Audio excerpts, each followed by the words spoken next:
anyone really perish from the surfeit of bee stings? Oh yes, it happened only last year in Surrey. It was all over the papers. Come on. I had so ingratiated myself with the beekeeper that I was soon invited back as a weekend guest. Just enough time to educate myself as to the extraordinary attraction of English lavender to your average honeybee. Upon my arrival in Salisbury, I paid a discreet visit to the honey shack as soon as I saw an opportunity.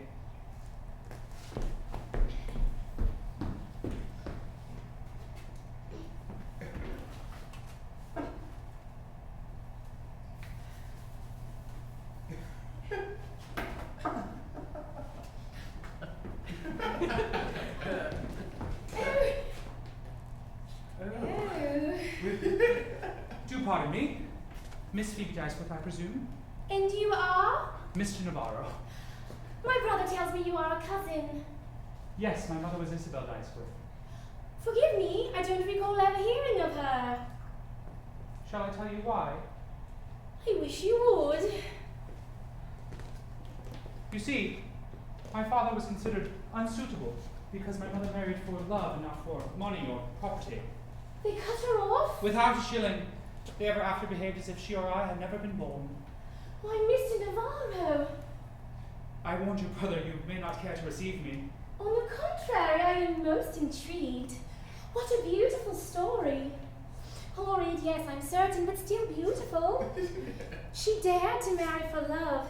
Tell me, did your father have his own fortune, or were you quite penniless? Oh, you must forgive me. Henry often scolds me for being indelicate. Not at all. My father left no legacy. He died when I was quite young. But we managed to scrape by, Mother and I. When I think of the indignities you've suffered, it must have inspired an awful resentment of the upper classes. There I go again, and now I'm making assumptions, about you, when there's nothing I despise more than when people make assumptions about me. I know they talk about me in the village. They see a girl who's rich and from an important family and not unattractive. And they assume, well, they assume a lot of things. The truth is, none of them really know me at all. Not who I truly am.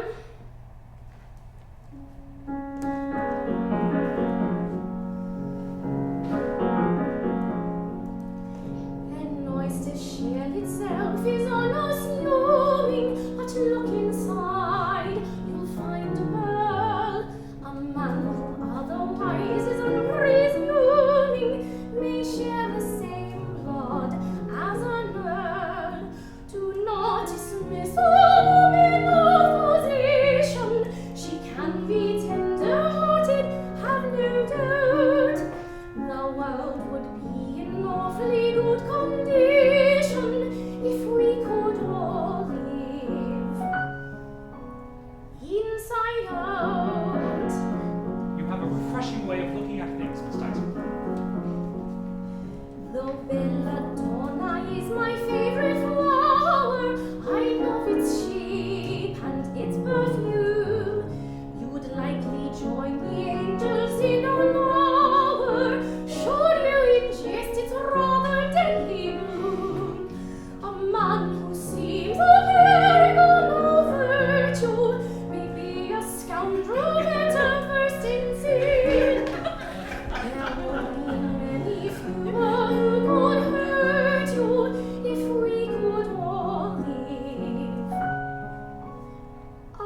Naturally, I did everything I could to console her.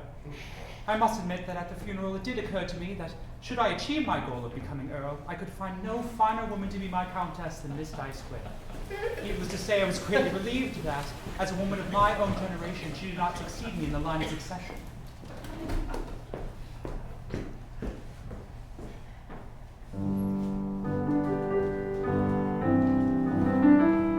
Miss Diceway, pardon me, there's Mr. Navarro here to see you. Look at me, so completely indecently,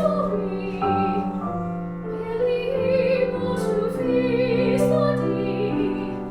Shall I say I'm indisposed? Show me to the drawing room, Mary. Look at me, I'm so terribly grey and green, yet I'm chilled by the thought of him, rather more than I'd supposed.